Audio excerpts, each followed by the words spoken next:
ছাত্ৰ ছাত্ৰীসকল আমি সৰল বীজৰ অভেদ পাঠটিৰ অভেদসমূহ প্ৰমাণ কৰি আছিলোঁ আৰু আজি মই ৮ নম্বৰ অভেদটো মানে পাঠত থকা তোমালোকৰ ৮ নম্বৰ অভেদটো মই প্ৰমাণ কৰি দিব লৈছোঁ কি দিয়া আছে আমি চাই লওঁ a cube plus b cube equal to a plus b into a square minus ab plus b square এই উত্তৰটো তোমালোকক প্ৰমাণ কৰিব দিছে এতিয়া মই ইয়াতে লিখি থৈ দিছোঁ যেতিয়া আমি a plus b whole cube এই সূত্ৰটো যেতিয়া প্ৰমাণ কৰিছিলো বা বিস্তাৰ কৰিছিলো বিস্তাৰ কৰি আমি কি পাইছিলো a cube plus thrice a square b plus thrice a b square plus b cube তাৰ পিছত বিস্তাৰ কৰাৰ পিছত আমি নেক্সট স্টেপটো কি কৰিছিলো এই সূত্ৰটোৰ পৰা আমি কি পাইছিলো a cube plus a last ইটো টাৰ্ম b cube এই b cube টো মই ইয়াত সেকেন্ডত লিখিছো a cube plus b cube plus second আৰু third এই টাৰ্ম দুটাৰ পৰা মই কমন লৈছো thrice ab into a plus b তোমালোকৰ নিশ্চয় মনত আছে a plus b whole cube equal to a cube plus b cube plus thrice ab into a plus b ইয়াৰ পৰা যদি মই a cube plus b cube ৰ মানটো লিখো কি হ'ব a cube plus b cube equal to a thrice ab into a plus b এই টাৰ্মটো মই কি কৰিম বাওফালে লৈ আহিম আৰু বাওফালে লৈ আহিলে লগে কি হৈ যাব a plus b whole cube minus thrice ab into a plus b এইটো তোমালোকৰ নিশ্চয় মনত পৰিছে a cube plus b cube equal to a plus b whole cube minus thrice ab into a plus b গতি এই কথাখিনি মই ইয়াৰ পৰা আৰম্ভ কৰিম উত্তৰটো এইটো তোমালোকক মই মনত পেলাই দিলো আমি a plus b whole cube এই উত্তৰটো বিস্তাৰ কৰোঁতে আমি পাইছিলো নহয় জানো এতিয়া মই এই কথাখিনিৰ পৰা মই লিখিম আমি আৰম্ভ কৰিম এই স্টেপটোৰ পৰা ইয়াত মই লিখি দিছো তোমালোকে প্ৰথমতে ধৰিব নোৱাৰিবা কাৰণে মই দেখুৱাই দিলো কোৰ পৰা পাইছিলো আমি লিখিম আমি জানো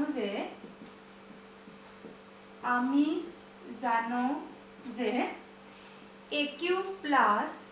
b cube equal to a plus b whole cube minus thrice ab into a plus b a cube plus b cube equal to a plus b whole cube minus thrice ab into a plus b equal to এটা সোয়া a plus b whole cube minus thrice ab into a plus b ইয়াত a plus b এই ৰাখিটো তিনিবাৰ পূৰণ হৈ আছে আৰু ইয়াতে a plus b এবাৰ পূৰণ হৈ আছে গতিকে a plus b যদি মই কমন লওঁ ব্ৰেকেটত আমি ইয়াতে কি পাম তিনটা পূৰণ হৈ আছিল so a plus b whole square minus এই টাৰ্মটোৰ পৰা a plus b কমন ললে থাকিব thrice a b equal to a plus b এটা a plus b whole square বিস্তাৰ কৰা কি হ'ব a square plus twice ab plus b square minus thrice ab ঠিক আছে equal to a plus b into a square so a square plus 2ab আৰু minus 3ab আছে so ইয়াতে দুটা আমাৰ আছে ধনাত্মক আৰু তিনিটা ঋণাত্মক আছে so আমি কি পাম minus ab পাম plus b square পদৃক পদ এইটা তোমালোকে পাইছা তাৰ যোগটো so a plus b into কি পালো a square minus ab plus b square এটা আমি প্ৰমাণ কৰিলো ৮ number সূত্ৰটো a cube plus b cube equal to a plus b into a square minus ab plus b square ঠিক আছে এতিয়া আমি ইয়াৰ পিছৰটো ৯ নম্বৰটো আমি প্ৰমাণ কৰিম কি দিয়া আছিল a cube minus b cube a cube minus b cube equal to কি হ'ব আমি তাৰ পিছৰ সূত্ৰটো লৈ গৈছো এইটো তোমালোকে নিশ্চয় মনত ৰাখিবা আৰু নিজে কৰিব চেষ্টা কৰিবা সূত্ৰবিলাক প্ৰমাণ আমি ইয়াৰ পিছৰ সূত্ৰটো লৈকে যাম এতিয়া ঠিক আছে 9 কি দিয়া আছে a cube minus b cube equal to a minus b into a square plus ab plus b square আমি এই সূত্ৰটো এবাৰ প্ৰমাণ কৰিম গতিকে ইয়াত মই এতিয়া আগৰখিনি এনেকৈ পাইছো মই আগৰ সূত্ৰটো দেখুৱাই দিলো মই ডাইৰেক্ট লিখিম এবাৰ আমি জানো যে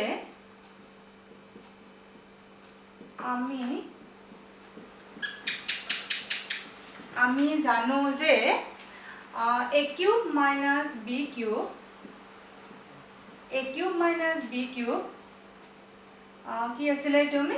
a minus b whole cube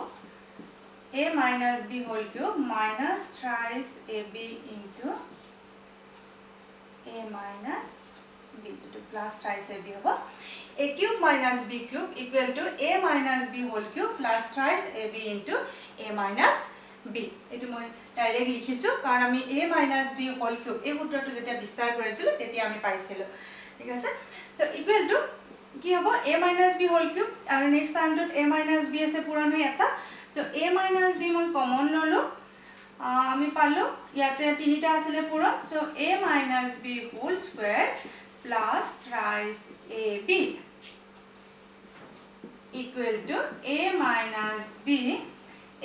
b whole square আমি বিস্তার করিম a square minus twice ab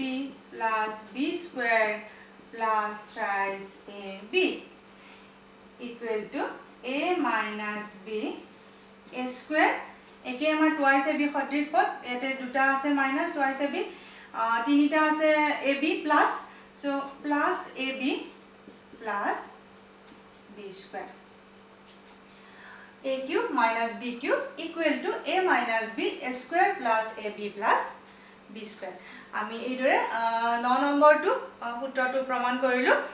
এতিয়া মই এই দুটা সূত্ৰৰ 8 নম্বৰ যেটো পাইছিলো a cube plus b cube equal to a plus b into a square minus ab plus b square আৰু এই 9 নম্বৰ সূত্ৰটো এই দুটা সূত্ৰ মই প্ৰয়োগ কৰি তোমালোকক দুটা উদাহৰণ দেখুৱাই দিম মানে কেনেকুৱা ধৰণৰ অংকত এই সূত্ৰবোৰ আমি প্ৰয়োগ কৰো মই লিখি দিছো তোমালোকক প্ৰশ্নটো এটা উদাহৰণ এটা মই দেখুৱাই দিছো কেনেকুৱা ধৰণৰ হ'ব পাৰে এই অংকবোৰ আমি এনেকা ধৰণৰ সূত্ৰ আমি প্ৰয়োগ কৰো মই দুটা প্ৰশ্ন তোমালোকক লিখি দিছো উদাহৰণ ধৰা 8x cube minus 27 উৎপাদকত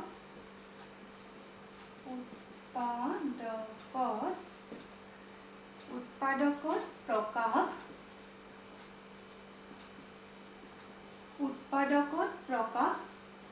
কৰা x cube minus 27 উৎপাদকত প্ৰকাশ কৰা এতিয়া অলপগতে যেটা সূত্ৰ আমি পঢ়িলো a cube plus b cube বা a cube minus b cube সূত্ৰটা আমি যেতিয়া প্ৰমাণ কৰিছিলো আমি কি পাইছিলো দুটা উৎপাদকৰ পূৰণফল হিচাপে পাইছিলো গতিকে 8x cube minus 27 উৎপাদকত প্ৰকাশ কৰিব দিছে আমি সেই সূত্ৰ দুটাৰ মাগতে পঢ়িলি চাও আমি ইয়াতে কি লিখা আছে 8x cube minus 27 8x cube minus 27 আমাৰ আছে a cube minus যেটো ইয়াত মাইনাস আছে মই মাইনাস টু কৈছো a cube minus b cube যদি a cube minus b cube হয় তেতিয়া তাক আমি দুটা উৎপাদকৰ পূৰণফল হিচাপে দেখুৱাব পাৰো সো 8x cube minus 27 মই কি কৰিছো 2x whole cube নহয় জানো 8 equal to 2 cube and x cube পূৰণ হৈ আছে so 2x whole cube minus 27 টোক আমি লিখিব পাৰি 3 cube সো কি হল a cube minus b cube a cube minus b cube হলে আমাৰ সূত্ৰটো কি আছিল